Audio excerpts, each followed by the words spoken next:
Welcome everyone.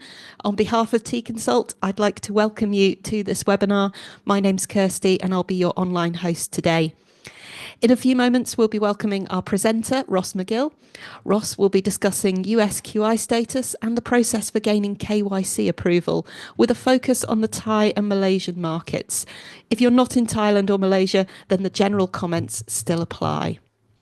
We're also joined by our affiliate, Amanda Su, who is here to answer your questions.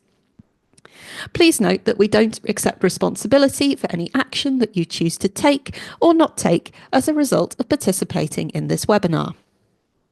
Thank you for your attention. I'm now going to hand over to Amanda to introduce herself before Ross begins the course. Good day, everyone. Welcome and thank you for joining today's webinar. My name is Amanda.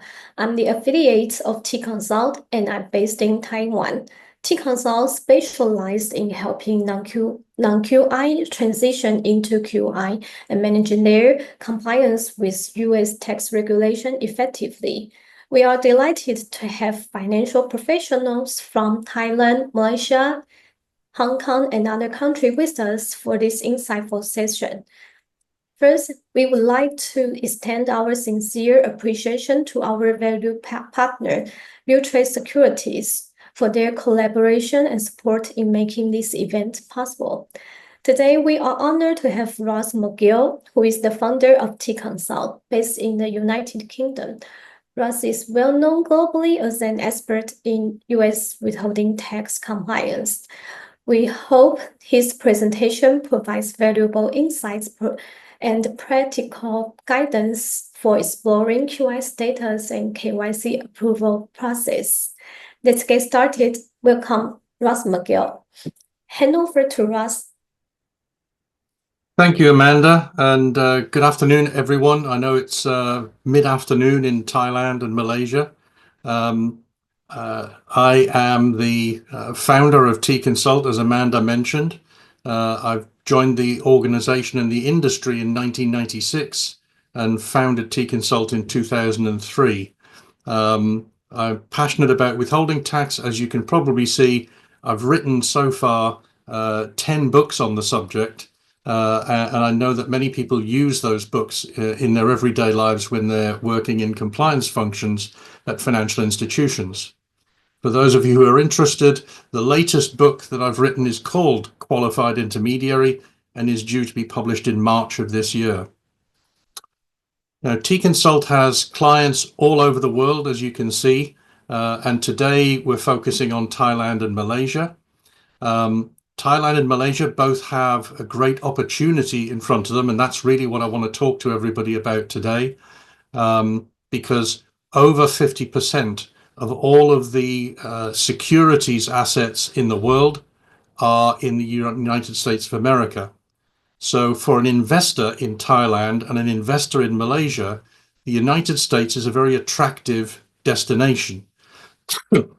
And so what I'd like to do, first of all, is put this webinar into some perspective to show some of the numbers that are involved. So when we look at the number of dollars that are spent by Thai investors in the United States, that number is $66 billion, and that was in 2023. For Malaysia, that number is even higher, and that's $98 billion. So for any financial institution in Thailand or Malaysia, it should be obvious that the US securities market is an important market for their clients. And really the purpose of today's webinar is to explain how financial institutions in Thailand and in Malaysia can gain a benefit from their exposure to the US securities market. Now, the trend in that investment into the United States from Thailand and Malaysia, as you can see, is growing. From 2016, when the amounts were just $55 and $36 billion, all the way up to 2023, which, as I said, was $66 and $98 billion. So we can only assume that that trend will continue, and the amount of money that's being spent by Thai investors in buying securities in the US is going to go up. Now, The reason for investing in the United States or in any market is, of course, to get a yield on your investment. And so if we look at the S&P global numbers for 2024, the general average weighted yield was 3.23%. That means that the income received by Thai investors in 2024 was $2.1 billion. In Malaysia, that number was $3.2 billion. So that's a very healthy income from those investments into the US. The problem here is that the US has a tax and regulatory system, and the 30% tax is due for any financial institution or any investor that resides in a jurisdiction where the KYC rules haven't been approved by the IRS, and in which the financial institution hasn't signed a QI agreement with the IRS. Now, the size of that tax bill can be significant. At 30% for Thailand, that's a $640 million tax bill. For Malaysia, it's nearly $1 billion in tax that's withheld on that yield. So the net position of Thailand in 2023, $66 billion of investment into the US securities market, a yield of $2.1 billion, but a withholding tax of $640 million.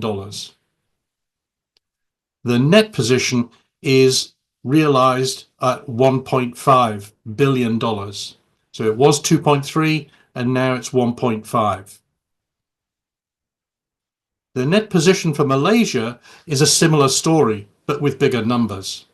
So a $98 billion investment into the United States from Malaysian investors led to a yield of $3.1 billion, on which there was withholding tax of nearly $1 billion, leading to a net position of $2.2 billion. The message that I want to send here is that Thailand and Malaysia are important markets, A, for the US because of that investment income, but B, also for Thailand and Malaysia, except for the fact that there's a very high tax bill. Now, the first thing I would say is the income that comes from US US securities generally falls into one of two camps. It's either equity income, typically dividends, or it's portfolio interest, which would be investments into US corporate bonds or US gilts. So when we take that split, which isn't quite 50-50, but when we take that split and apply it to each country, we get an interesting picture. Excuse me. So for Thailand,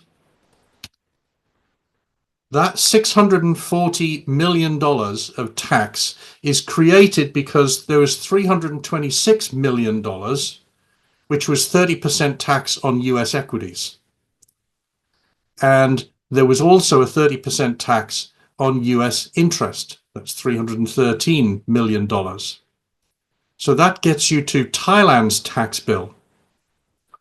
For Malaysia, because of the split between equities and interest, 484,000 million was paid on equities and 465 million was paid on interest. That leads you to the tax bill for Malaysia of $949 million. The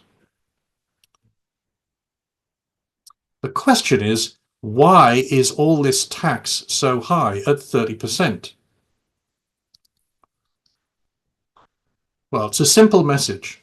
The tax is high because the IRS hasn't approved Thailand or Malaysia's Know Your Customer rules. The US assumes that most countries have tax evaders in them. And so it uses the fact that Thailand and Malaysia and almost every other country in the world have domestic Know Your Customer rules in the banking area. And they rely on those local regulators to enforce those KYC rules on financial institutions in those markets. Now, that's all very well, you might say, but what's the benefit? Well, the fact is, if the IRS did approve Thailand or Malaysia's KYC rules, there are benefits which flow from that, not least of which is the opportunity to be able to apply to be a qualified intermediary. That means you could be a withholding agent for the US government and as a result apply a lower rate of tax to some of that investment income. So the picture today is Thailand and Malaysia are facing a high tax rate, 30% on dividends, 30% on interest. All financial institutions in Thailand and Malaysia are by definition non-qualified intermediaries. And the US government has a long-standing policy which says that non-qualified intermediaries are deemed by the US government to be facilitators of tax evasion. Now, on this call, we all know none of you are facilitating tax evasion. You're merely falling into a hole because the IRS hasn't approved your KYC rules. As a result of that, in Thailand and Malaysia, because all the financial institutions are non-qualified intermediaries, you have an obligation to report every investor that receives US-sourced income reported to the IRS on a special form called a 1042-S. And that's every individual client, their name, their address, their account number, their tax identification number, how much US income they received, how much tax was withheld. All of that information is sent each year to the IRS because financial institutions are non-qualified intermediaries, which is because KYC rules haven't been approved. So there's a two-step process that I'm trying to describe in this webinar, which starts with the KYC approval process and moves through to QI status, which is the badge of honor, if you will, for financial institutions around the world. So here is the solution. The solution to this issue of the fact that you're sending information about your investors to a foreign government and you are being taxed, or they are being taxed at the statutory 30% rate instead of a lower rate, that solution has two steps to it. The first is KYC approval, and I'll describe that in a little bit more detail in a few moments. Once the IRS has approved your KYC rules, your country will be listed on the IRS website as having approved KYC rules. That opens a door. The door it opens is for all financial institutions in Thailand and Malaysia to file an application to become a qualified intermediary. As a result of being qualified intermediaries, you get two major benefits. The first is only QIs can give tax relief. That means for Thailand, a lower rate of tax on dividends and a zero rate of tax on portfolio interest. The second major benefit for QIs is there is no disclosure. So instead of today's model where you're sending information about your clients to the IRS, QIs get to report on a pooled basis. So there is no disclosure of your individual clients or any of their sensitive information. So it's a two-step process with a series of benefits that follow. The opportunity of being a QI in Thailand, as we see from the diagram we had before, is that instead of a 30% tax on US equities, there would only be a 15% tax. And that's because Thailand has a double tax treaty agreement with the United States. So half of the tax would go away if a Thailand financial institution was a QI. The second component is portfolio interest. And in Asia, we do see a very high proportion of US investments are into corporate bonds, or US Treasury bills. And generally speaking, instead of a 30% tax on US interest, the rate drops to zero. And that's because of something called the portfolio interest exemption. In other words, the interest is exempt from US withholding tax as long as the recipient is not an American. So the tax bills dropped for Thailand to about $163 million. In Malaysia, the situation is slightly different. Malaysia doesn't have a double tax treaty with the United States. And that means that for Malaysian investors, the 30% tax on equities would remain. But I would make the point here, a Malaysian financial institution that holds an account for someone who is not Malaysian, but who is resident in a jurisdiction that has a double tax treaty, a Malaysian financial institution as a QI would give them a tax treaty benefit. So there still may be benefits, particularly, for example, if there are large amounts of expatriates that are working in Malaysia. So the equities would be $484 million. And again, the tax of 30% on interest that Malaysian financial institutions are suffering today will disappear and become zero, leaving Malaysia with a much reduced tax bill of only $484 million. So there are clear opportunities, although slightly different, for Thailand and Malaysian financial institutions.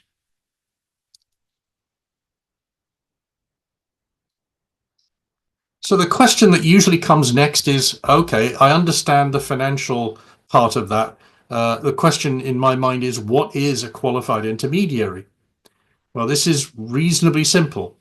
A qualified intermediary is a financial institution that has signed a contract with the Internal Revenue Service to be a non-resident withholding agent. The obligation of a QI is to document its clients for the purpose of US taxation. So if you recall from previous slides, the way in which that tax gets reduced for a Thailand resident will be for Thai residents to provide a document to the financial institution that claims a tax treaty benefit. The second obligation of a QI is to withhold the tax or arrange for the withholding of US taxes. I say that because there are two types of qualified intermediary, one which accepts the responsibility for actually withholding tax and paying the US Treasury, and others, far more common, which hold omnibus accounts with organizations like ViewTrade, for example, in which they pool the assets of all the clients that have similar documentation and similar tax rates. So once you've documented and withhold, you've applied the lower tax treaty rates if they were claimed on the documentation that you got from clients. The most typical document that you must all hear about is the W8 series of documents. And for financial institutions that have predominantly retail clients, that would be a W8 BEN. If your client is a corporation, then it would be a W8 BEN-E. You've got the documentation.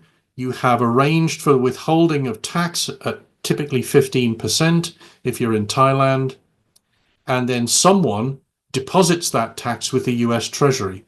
That might be you, but it may also be someone further up in the payment chain, for instance, ViewTrade, or someone even further up the payment chain than them.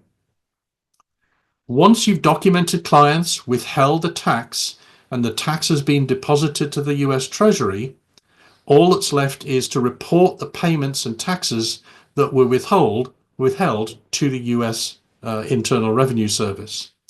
But the benefit here is you're reporting the payments on a pooled basis. So there's no disclosure of who your clients are. And that's because you have a contract with the US government. Finally, because it's a contract, the government wants to make sure that the contract is being upheld.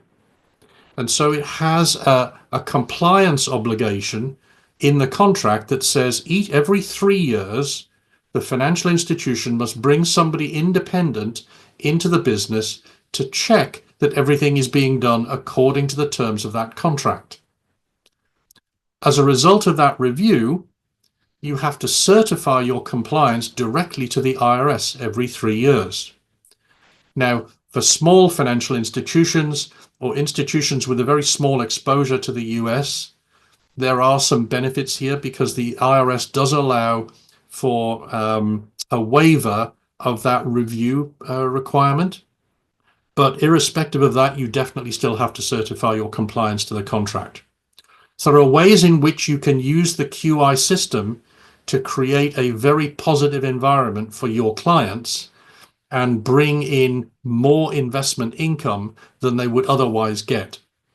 The benefit there is that if your fee structure as a financial institution is based on assets under management, you may be in a situation where, because there were lower taxes applied to the investment income, your client has more income to reinvest as they go through the year.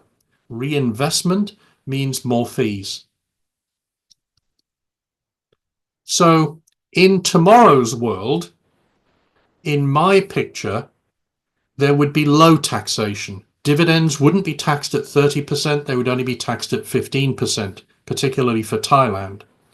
In Malaysia, dividends would be taxed at 30%, except for those clients who can claim residency in a double tax treaty jurisdiction, perhaps expatriates.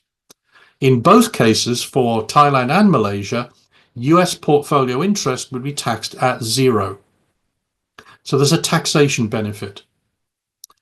The second benefit is all financial institutions in Thailand and Malaysia are eligible to apply to be qualified intermediaries. Bear in mind that non-qualified intermediaries are deemed by the US to be facilitators of tax evasion.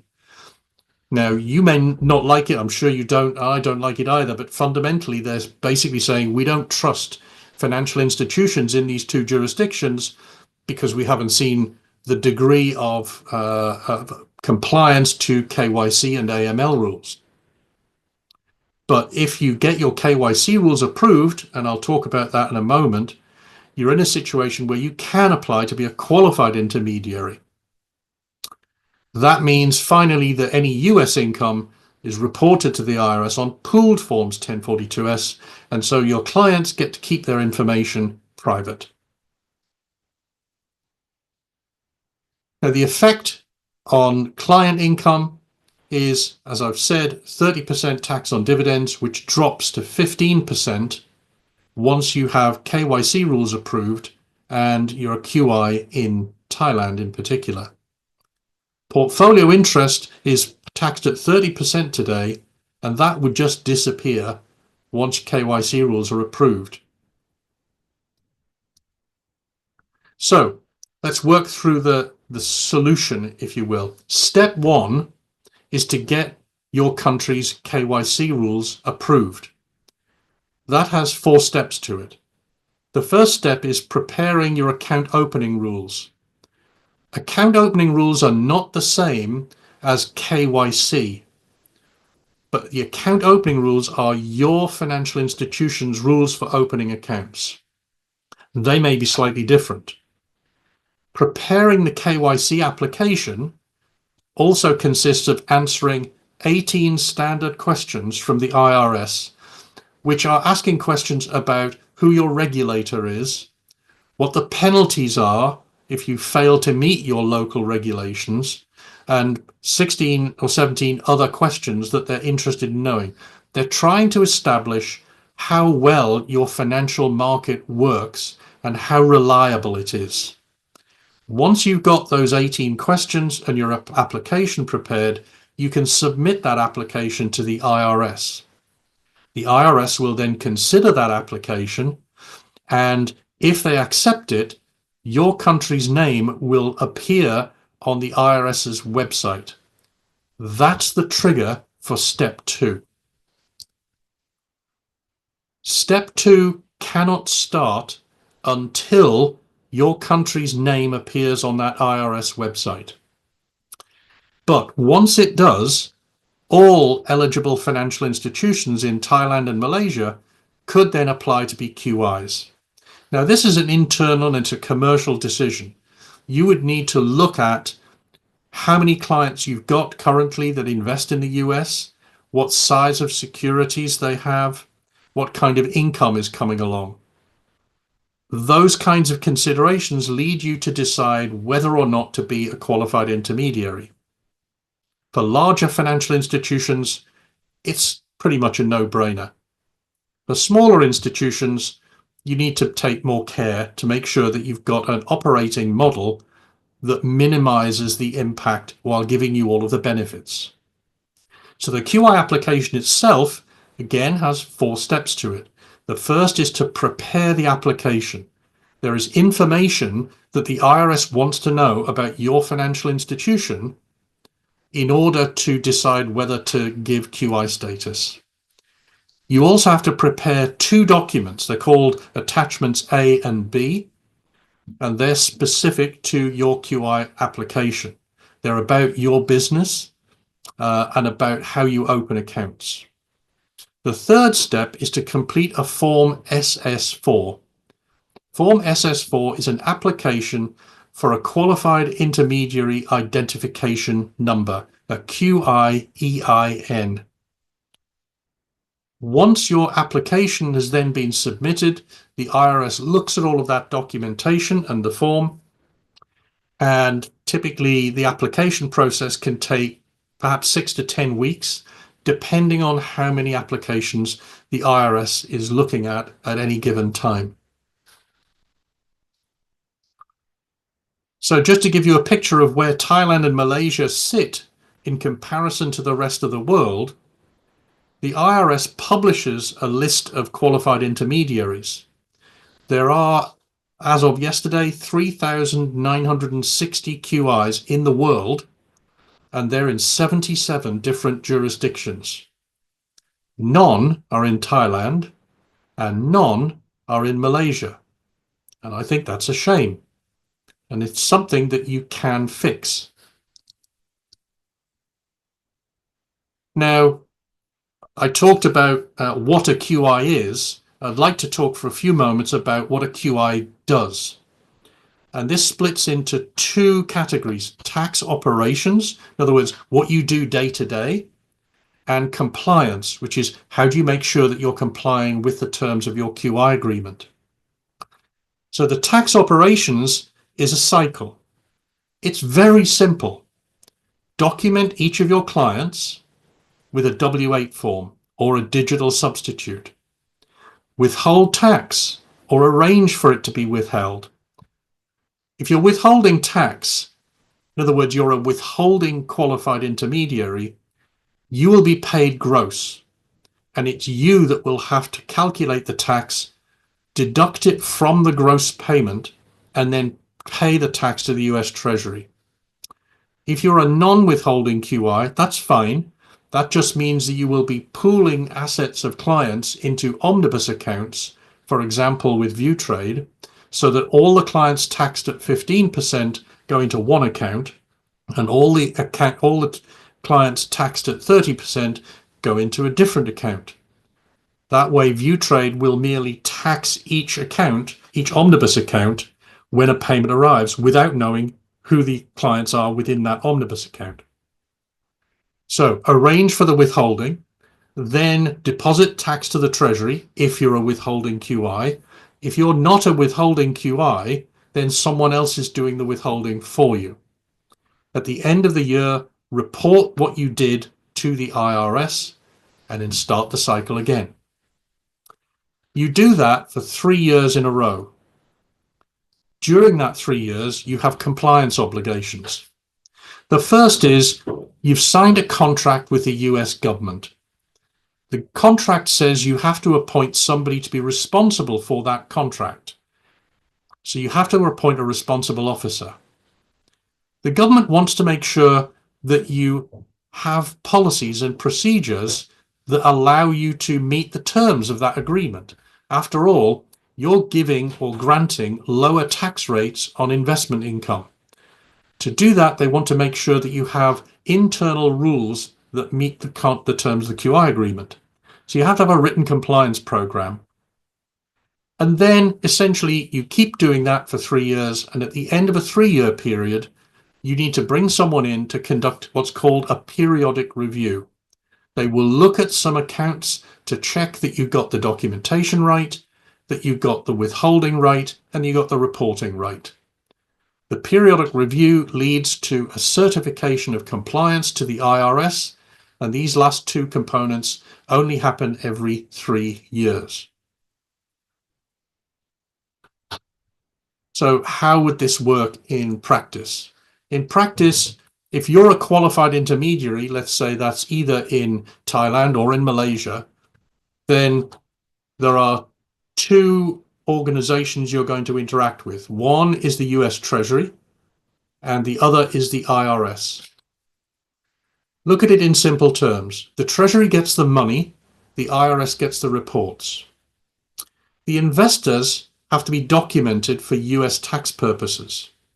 Now, T-Consult has developed a digital form of the W-8 form. It's called an investor self-declaration. It allows your investors to claim treaty benefits, and the form allows you as a qualified intermediary to apply those treaty benefits and tax investment income from the United States at a lower rate.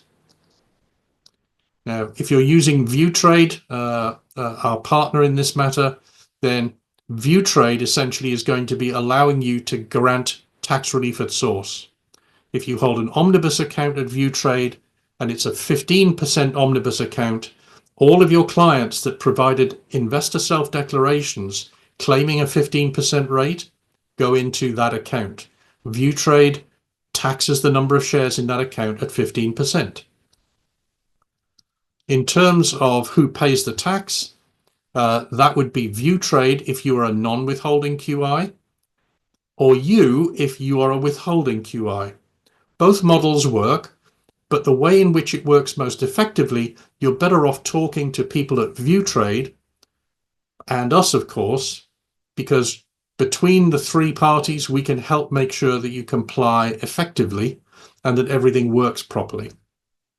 In terms of the compliance obligations, we have an online mechanism called the Tax Compliance Toolkit, which gives you access to all the tools you'll need to be able to do pooled reporting to the IRS.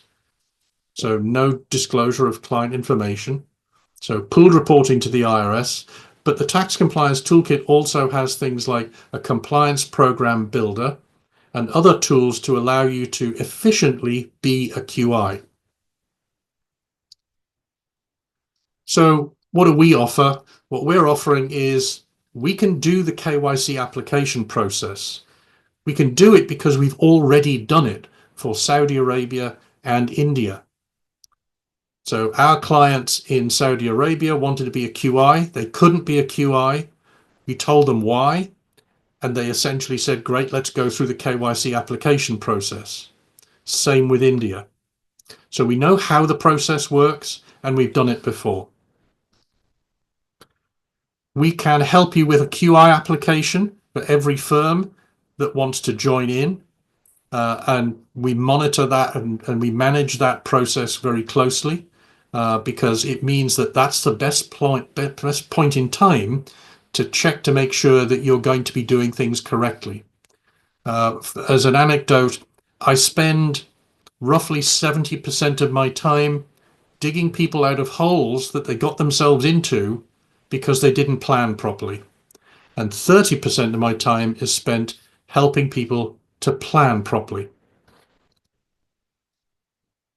I mentioned earlier that working out how you're going to be a QI is very important. And we offer something called an exposure map report. And that essentially gathers information about your financial institution. We marry that to the regulations and we give you a report that tells you what you should do next and how to do it. Once you've got to the stage of wanting to become a QI and you've made your application, We have some ongoing QI support tools.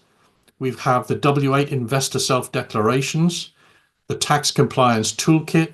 We do digital reporting services for 1042, 1042S, and 1099 if you happen to have American clients.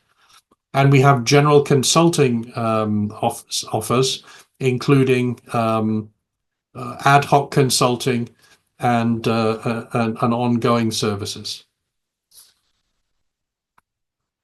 I would be remiss if I didn't mention our partner in this enterprise, and that's ViewTrade brokerage services. ViewTrade have clients all over the country. Many of our clients are also ViewTrade clients, so we have a very long history of knowing how ViewTrade operates. So we're in a very good position if you're thinking about US securities and using ViewTrade as a brokerage. We're in a good position to be able to make sure everything is working and is set up correctly. ViewTrade has some very obvious benefits. It's 24-hour trading. It's access to global markets. It includes fractional share trading. It includes single and multi-leg, US stock and index options. And here's an important one: omnibus account services for QIs for tax pool accounts. So that's the piece that we're a specialist in. They're a carrying broker as well. And as you might imagine, they're flexible on price. Their connected providers do a whole range of things. So brokerage, custody, clearing services, settlement services, a whole range of other services. And the last on that list is us. That's US tax consulting, reporting, and digital documentation services. So I hope that you found this to be an interesting webinar. There's a lot that hasn't been included here because it can be complicated. Our job is to try and take something that's very complicated and simplify it so that you can gain the benefit of being a QI. So I'd recommend, first of all, that Thai financial institutions and Malaysian financial institutions come together in order to get a KYC approval for each country. Once that's done, everyone can start to think about becoming a QI.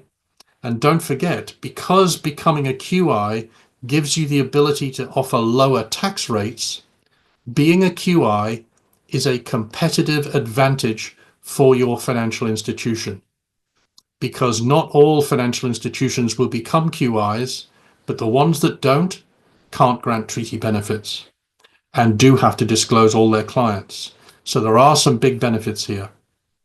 If you want to hear more from us and you want to talk to Amanda, contact information is on the screen now. And with that, I'll say thank you and hand it back to Kirsty. Thanks, Ross. We've had some questions come in, if you've got some time to go through those. Yep. So our first question is, how long does it take to get KYC approval? Yeah, it is a great question. And I guess the answer is, how long is a piece of string? The answer is it can take several months. So this is not something that's going to happen quickly. And it's not the preparation end that takes the time. That can usually get done within a month or so. What takes the time is the IRS looking at the regulations. So they want to know who the regulator is. They want to know what the regulations are for KYC in each country. The challenge for Asia markets is language. And that's predominantly because the regulations for Thailand and the regulations from Malaysia are probably not written in English as a source language. And unfortunately, Americans don't speak your languages. And so what we have to do is to make sure that there is an English translation of those regulations and a summary of the regulations that goes into the application. Needless to say, the IRS has lawyers which then look at all of that. And we chase up in the background to make sure that the application for Thailand or the application for Malaysia is always getting as much attention as it deserves. Excellent. Thank you. We've had a couple of questions that are quite similar. So this one is, how can the FIs and brokers in Thailand gather to apply for KYC approval? Right. So historically, when the QI regulations first came out in the year 2000, the KYC approvals were put in place by applications from groups. So the Thai Bankers Association or the Thai Brokerage Association would typically be who the IRS would expect to receive a KYC application for. Having said that, any one financial institution can make an application for KYC approval. So the answer really is the most efficient way would be for a group of financial institutions, perhaps those that are forward-looking who want to get that competitive advantage over NQIs, would be for that group of financial institutions to come together and make a KYC application. But any individual financial institution, if it wants to get ahead of the rest of the game, can make that application on their own. Obviously, we would suggest that they come through us to do that, whether it's an individual financial institution or whether it's the brokerage association. The difference here is the brokerage association or the banking association in any given country aren't experts in US withholding tax. We are. So you could either go through the brokerage association and let them make the application, which may take even longer, or you can come through T-Consult and we will do all of the background work to make sure that the application gets put in efficiently and that the IRS is followed up with on a regular basis. So sort of two different answers there. Okay. And again, we've got two slightly similar questions. So one is how can you apply to be for a QI, to become a QI? Is there a charge from the IRS for that? And also, how much does it cost roughly to be a QI? Oh, more string. Okay, so the IRS does not charge anything for a QI application. And that's because, you know, they're basically just receiving the application and vetting it. Obviously, as a commercial organization, we charge our clients a fee for preparing the application and submitting it. But that's a fixed fee, no matter what size of QI you are, or what size of financial institution you are, or where you are. It's the same fee. And I've described the process earlier in the presentation, so hopefully that makes sense. In terms of how much does it cost to be a QI, that's a great question, and I don't think anyone's done any research into that. It depends on how you want to act. So when I first joined the industry, the number of paper form W8s, for example, in circulation globally was 900 million. That means those pieces of paper had to be collected, checked against KYC data, and then used to reduce the level of withholding. So the biggest single cost, really, or rather the two biggest costs, are the cost of documenting clients and the cost of reporting. Documenting clients can be made digital. Our investor self-declaration platform charges 99 pence, so less than £1 to document a client. And our system checks to make sure everything is correct and then produces a proper digital substitute of the W8 form. And the IRS has seen that that digital W8. So they're perfectly happy with that. The second largest cost really is reporting. And the difference here is as you're currently non-qualified intermediaries, you're reporting every client and every type of income that was received. So if you have 100 clients receiving dividends and interest, that would be 200 1042-S forms to the IRS. But you also have to provide your clients with a copy of them. So that becomes 400. So for 100 clients, you would need to produce 400 forms. If you become a QI, that drops to 2 forms. So the cost of producing the reports drops significantly from where you're at today. So I know I'm not particularly answering the question with a dollar amount because it depends on the size of your financial institution. What I can tell you is the cost of being a QI is significantly lower than the cost of being an NQI. And the usual observation I make generally is the cost of compliance can be seen as high. That's true. The cost of non-compliance is a lot higher. And so I'm not sure that answers the question very well, but that's my experience. Okay. The next question is, other than the W8 BEN-E, what are the documents to collect from clients for assessing and processing their treaty rates based withholding? Okay, so the W8 series of forms, I think there are 4 or 5 of them. There's W8 BEN for individuals, the W8 BEN-E for entities, the W8 IMY, which is for intermediaries. There's also a W8 EXP, which is for exemptions, and a W8 ECI, which is for effectively connected income. Generally speaking, I'd say over 90% of all the forms that we see at financial institutions are either W8 BENs, W8 BEN-Es, or W8 IMYs. You can claim treaty benefits on a W8 BEN-E, but because you're an entity, there are some additional questions you need to answer. And in particular, there's something called the limitation of benefits.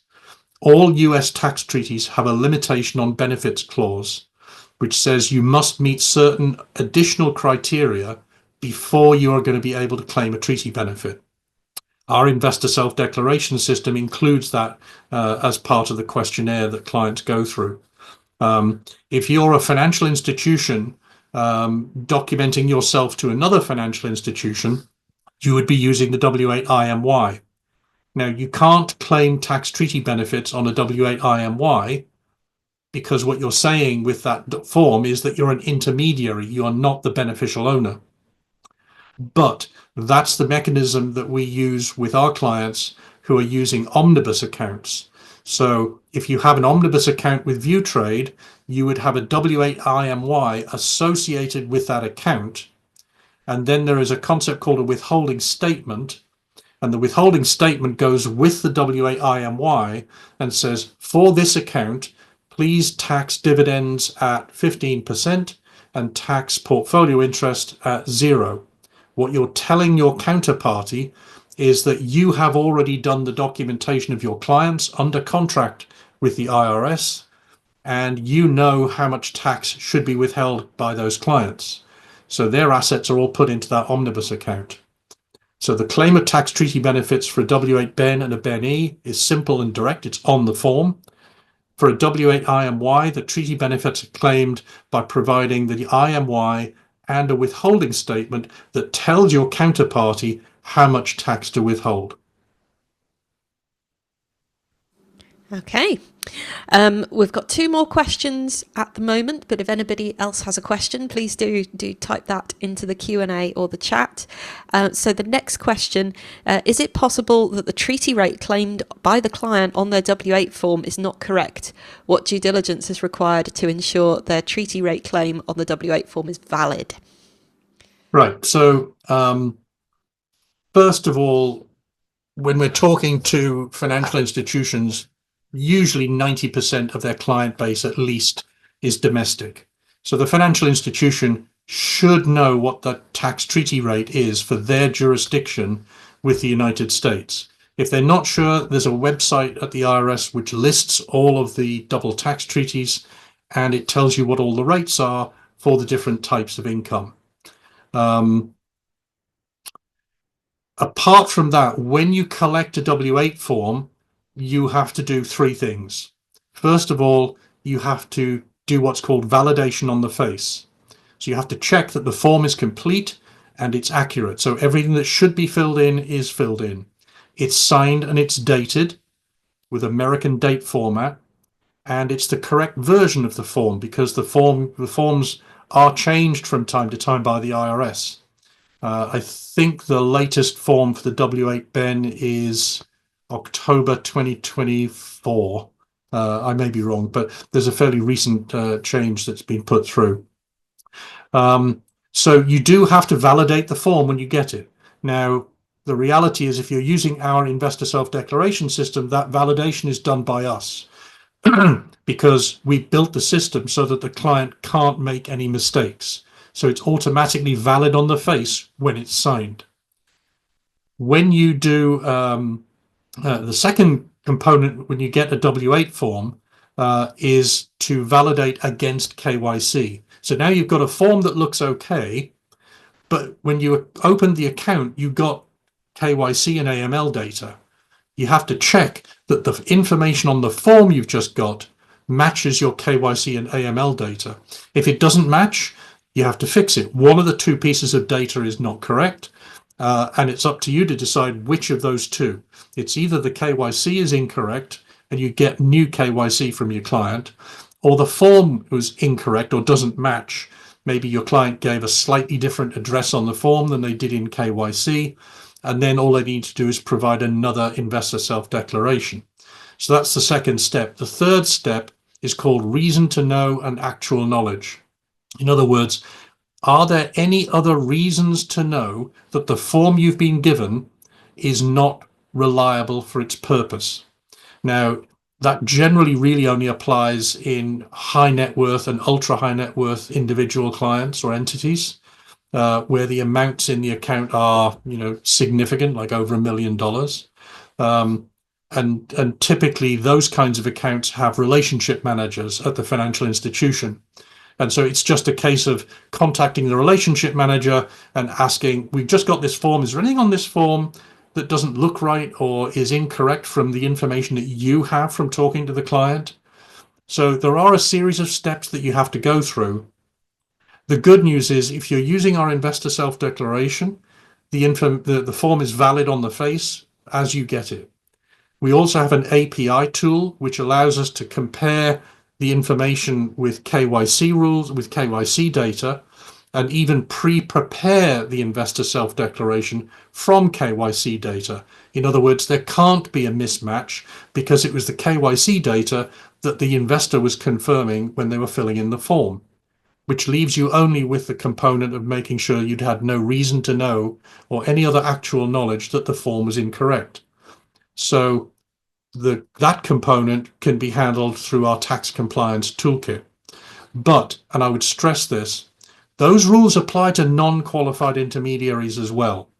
So, because all of the people on this call who are representing financial institutions in Thailand and Malaysia are non-qualified intermediaries, you have to do the same thing now, even though you don't get a tax benefit for your client. So it's important to understand that some of these regulations are generic and some are specific to QIs, but the documentation validation process is one that many firms struggle with, which is why we produced a digital version. Excellent. Another question is QI effective for US residents in Asian countries? The answer is sort of. So the QI agreement generally is the taxation of US sourced income when it's paid to a non-US person. However, there are parts of the QI agreement which discuss and control how you tax US residents or US people who receive US income.